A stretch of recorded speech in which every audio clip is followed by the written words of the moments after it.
Eva, avec Sandra, avec Karima. Et je vous demande de les applaudir. Mais aussi, et je leur dis ce soir, bienvenue. Bienvenue à toi, Salima. Merci pour ta présence. Merci à toi, bienvenue Delphine, et merci pour ta présence. Merci et bienvenue aux militantes et aux militants d'Urgence Écologie et de l'Alliance écologiste indépendante. Nous allons faire ensemble une très belle campagne, car les écologistes ne sont jamais aussi forts que lorsqu'ils sont rassemblés.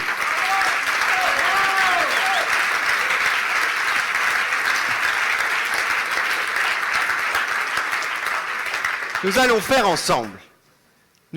ensemble parce que nous voulons transformer l'angoisse en espoir. Parce que, comme beaucoup d'entre vous, je veux retrouver l'espoir d'une ville qui nous réunit. Une ville qui nous offre un nouveau rêve à partager ensemble. Une ville où nous éprouvons une seule et même communauté de destin. Et malheureusement, nous en sommes loin. Comme vous, je constate la brutalité de Paris. Je vois qu'elle chasse les plus modestes, les familles, qu'on continue à la bétonner, qu'on transforme notre ville en supermarché à ciel ouvert pour les plus fortunés, que le quotidien est plus dur, que les rues sont plus sales, que le sentiment de vulnérabilité est plus fort dans les rues.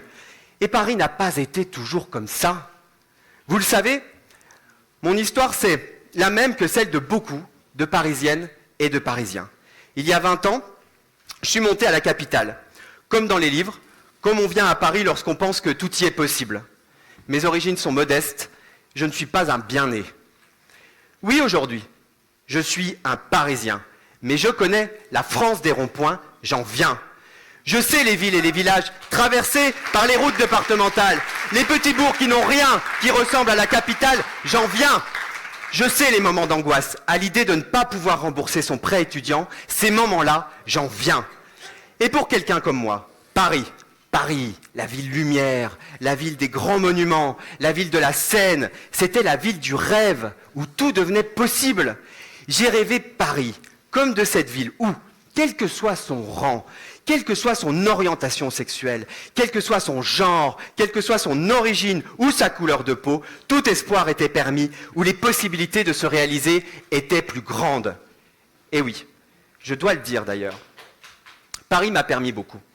Elle m'a donné ma chance. Et si ce soir je suis arrivé ici devant vous, je le dois aussi à Paris. Et ce qui m'angoisse, c'est que les chances qui m'ont été offertes sont en train de disparaître. Ce qui m'angoisse, c'est qu'un gamin de Haute-Saône, d'Auvergne, de Languedoc ou de Normandie n'a plus les mêmes chances aujourd'hui que celles qui ont été les miennes quand j'avais 20 ans. Parce que le rêve parisien, il est abîmé. Il est très abîmé. Paris est devenu la ville du trop. Trop cher pour se loger ou pour tout simplement vivre. Trop brutal dans les rues, dans le bruit, dans un quotidien de plus en plus difficile. Trop grise, avec du bitume partout et pas assez de nature. Trop polluée, avec des pics de pollution qui nous rendent malades, nous et nos enfants. D'ailleurs, comment voir grandir sereinement nos enfants quand toutes les études, semaine après semaine, confirment l'ampleur de la pollution de l'air? Dans les rues, dans les boulevards, les carrefours, aux abords des écoles, pire, dans nos écoles. Cela fait bien longtemps que ce n'est plus un sujet de débat, et ce ne sont plus des craintes, c'est la réalité. Alors je suis à l'âge où mes amis ont presque tous un ou plusieurs enfants. Ça me vieillit. Tous me disent la même chose. Je vais devoir quitter Paris. En même temps. Qui peut les blâmer? Il faut gagner au moins 4 500 € par mois pour louer à Paris un 50 mètres carrés. Les prix des locations ont augmenté de 50% en 10 ans. 50%. Pas étonnant que les familles fuient la capitale et ses prix complètement délirants. Paris est trop cher. Et si tout le monde s'en plaint, personne ne fait vraiment rien. On continue à nous dire en boucle qu'il faut construire pour rééquilibrer l'offre et la demande. Au contraire, ce qu'on voit, c'est que ça ne marche pas. Depuis 20 ans, les prix explosent, la spéculation immobilière est devenue incontrôlable. Et la première des choses à faire maintenant, la première des choses que nous demanderons, la première des choses que nous ferons, c'est de bloquer les prix de tous les loyers sur notre métropole pendant 5 ans. Berlin l'a fait, nous le ferons.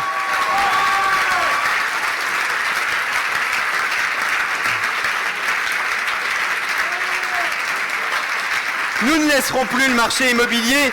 Nous ne laisserons plus le marché immobilier dicter sa loi. Nous arrêterons la vente du patrimoine de la ville à des entreprises privées. Et même au contraire, grâce à l'Office foncier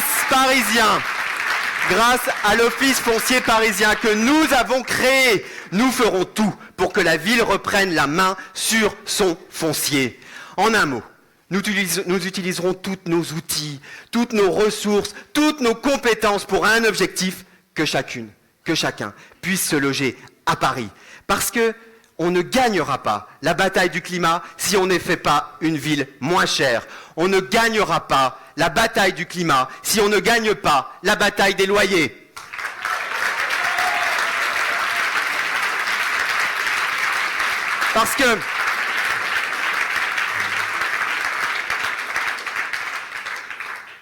Parce que ça suffit, les demi-mesures. Ça suffit de cette ville qui ne se donne qu'aux très riches. Ça suffit de voir la capitale colonisée par Airbnb ou transformée en musée de luxe pour les milliardaires. Ça suffit de voir des quartiers entiers de Paris qui ne sont plus que des résidences secondaires. Et j'en ai assez de ces gens qui veulent que Paris travaille sans s'arrêter et devienne un temple de la consommation avec ses pubs partout dans la ville.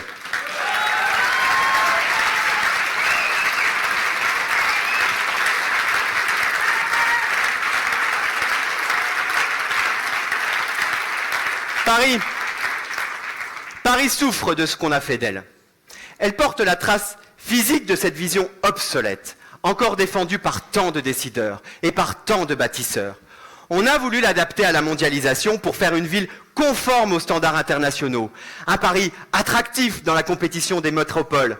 Un Paris surconnecté, un hub de circulation internationale, que sais-je encore, une capitale mondiale du tourisme de masse, lieu de passage des gagnants de la mondialisation, de celles et ceux qui passent d'aéroport en aéroport.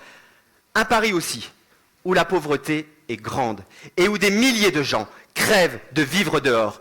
Un Paris capitale de la 6e puissance économique du monde, qui ne sait pas loger celles et ceux qui en ont pourtant cruellement besoin.